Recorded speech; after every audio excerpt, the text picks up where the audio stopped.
قبرستان میں ہنسنے والوں کا کیا حال ہوتا ہے، آؤ میں آپ کو ایک واقعہ سناتا ہوں۔ خواجہ خواجگان، خواجہ غریب نواز، خواجہ معین الدین چشتی اجمیری، خواجہ غریب نواز نے ایک واقعہ سنایا کہ ایک مرتبہ میں اور شیخ اوحد کرمانی رحمت اللہ تعالی علیہ سفر پر تھے۔ ہماری ملاقات ایک بوڑھے میاں سے ہوئی۔ وہ بزرگ تھے اور یاد الہی میں انتہائی مشغول تھے۔ کہتے میں نے ایسا بندہ یاد الہی میں مشغول پہلے نہیں دیکھا تھا۔ میں نے ان سے سلام کیا، ہاتھ ملایا تو معلوم ہوا کہ ان کے ہاتھ پر تو گوشت ہی نہیں ہے، اتنا کمزور، اتنے دبلے پتلے تھے۔ تو خواجہ صاحب کہتے ہیں کہ میرے دل میں خیال آیا کہ یہ اتنے کمزور کیوں ہیں۔ اس سے پہلے کہ میں سوال کرتا وہ روشن ضمیر تھے، میرا سوال جان لیا۔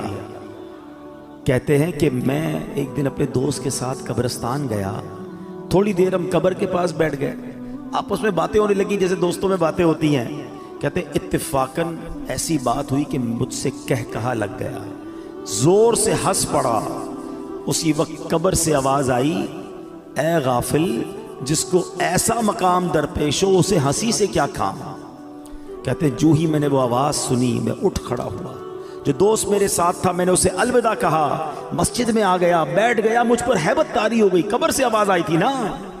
کہتے ہیں میں قبرستان میں ہنسا، مجھ پر ایسی غفلت آ گئی کہ میں قبر کے پاس جا کر ہنسنے لگا۔ کہتے مجھے اتنی شرمندگی محسوس ہوئی، وہ دن ہے اور آج کا دن ہے، 40 سال ہو گئے میں نے شرم کے مارے آسمان کی طرف منہ نہیں کیا ہے، اور میں اس بات سے ڈر رہا ہوں کہ قیامت کے روز اللہ کی بارگاہ میں کیسے منہ دکھاؤں گا، کیا منہ لے کر جاؤں گا۔ اے میرے پیارے اسلامی بھائی، قبرستان عبرت کی جگہ ہے، مذاق مستی اور دنیاوی باتیں کرنے کی جگہ نہیں ہے۔ آپ کو پتہ ہے کہ سیدنا عثمان غنی رضی اللہ تعالیٰ عشرہ مبشرہ میں سے ہیں، ذو النورین ہیں، اور 2 بار نبی پاک سے جنت خریدی ہے، ایسی عظیم ہستی ہیں۔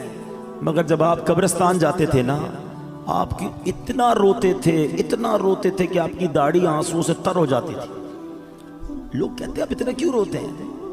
آپ کے سامنے کبھی حشر کی بات بھی ہوتی ہے، جہنم کا ذکر بھی ہوتا ہے، آپ اتنا نہیں روتے۔ قبر کی بات ہوتی ہے یا آپ قبرستان جاتے رونا شروع کر دیتے ہیں۔ کتنی کمال کی بات کی آپ نے فرمایا قبر ہی پہلی منزل ہے۔ جو پہلی منزل میں کامیاب ہو گیا نا وہ آگے بھی کامیاب ہو گیا، جو ادھر ہی پکڑا گیا پھر آگے اور مشکل ہے نا۔ فرسٹ انٹری ٹیسٹ ہے، سمجھ لو، قبر میں جاتے ہی امتحان ہوگا نا۔